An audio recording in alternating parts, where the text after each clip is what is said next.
Selamat pagi Bang, terima kasih atas waktu dan kesempatan yang diberikan kepada saya. Sebelumnya saya akan memperkenalkan nama lengkap saya.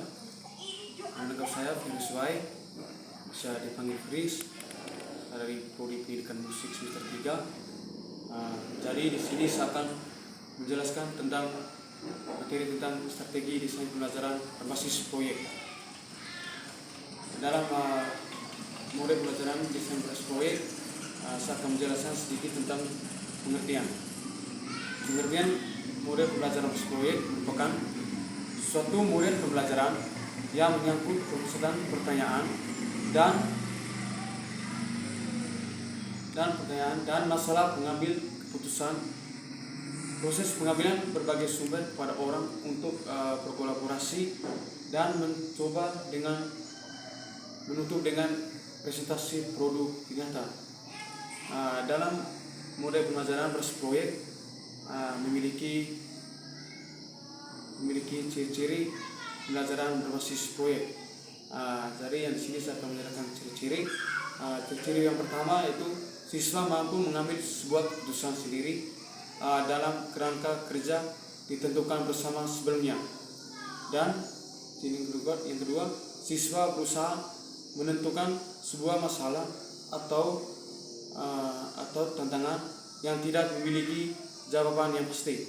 Dan yang ketiga, siswa mampu berpikir kritis untuk memecahkan semua masalah dan berkolaborasi serta mencoba sebagai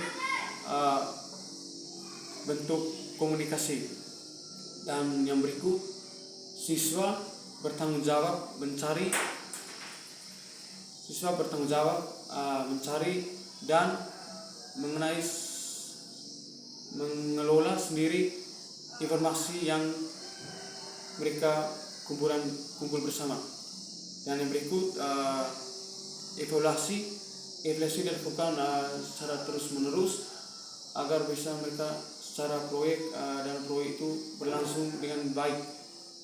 Dan yang berikut, siswa secara reguler merefleksikan dan merenungi apa yang telah mereka lakukan bersama dengan baik. Dalam model pembelajaran berbasis proyek, menurut Sudarto et al.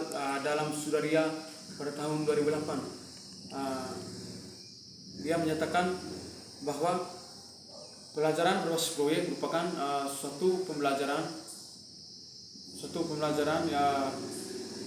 yang dikembangkan berdasarkan prinsip konstruktivisme, problem solving, learning research, integrated studios, dan refleksi model pembelajaran yang inovatif dan lebih menekankan pada belajar kontekstual melalui kegiatan yang kompleks.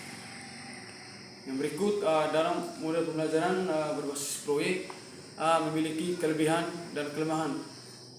Kelebihan dalam model pembelajaran berbasis proyek itu memiliki kelebihan. Jadi kelebihan yang pertama itu peserta didik mampu mendefinisikan pengajaran yang lebih banyak dalam proyek berlangsung.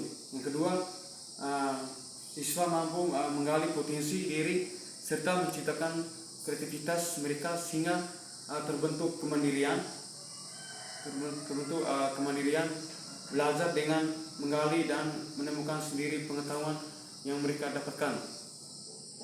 Dan peserta didik mampu meningkatkan kemampuan untuk berpikir kritis dalam kegiatan model belajar berbasis proyek, dan mereka dapat mengembangkan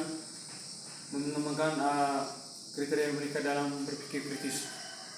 Yang berikut, ada kelemahan model belajar berbasis proyek memiliki kelemahan. Kelemahan yang pertama, peserta didik kurang mencari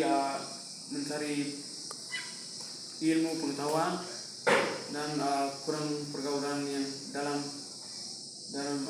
model pembelajaran tersebut. Yang kedua, peserta didik belum mampu meningkatkan aspek yang secara efektif dan efisiensi dalam mode penanganan berbasis proyek. Yang ketiga, peserta didik tidak memiliki keterampilan menyusun teks prosedur dalam membuat sebuah proyek.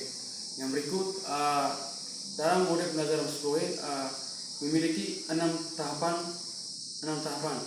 Yang pertama, penentuan proyek dan pertanyaan yang mendasar.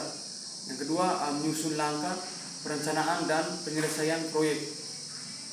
Menyusun langkah perencanaan harus kena supaya dalam proyek itu bisa berjalan dengan baik dalam menyusun penyelesaian proyek. Yang ketiga, menyusun jadwal pelaksanaan proyek.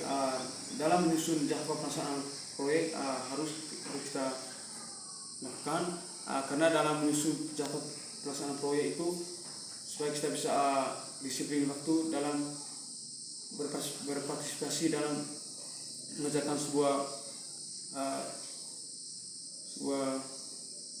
jadwal pelaksanaan proyek. Yang berikut, penyelesaian proyek dan monitoring. Berikut, penyusunan laporan dan presentasi bersama. Itu harus. Berikut ada evaluasi pengambilan dan hasil evaluasi. Yang berikut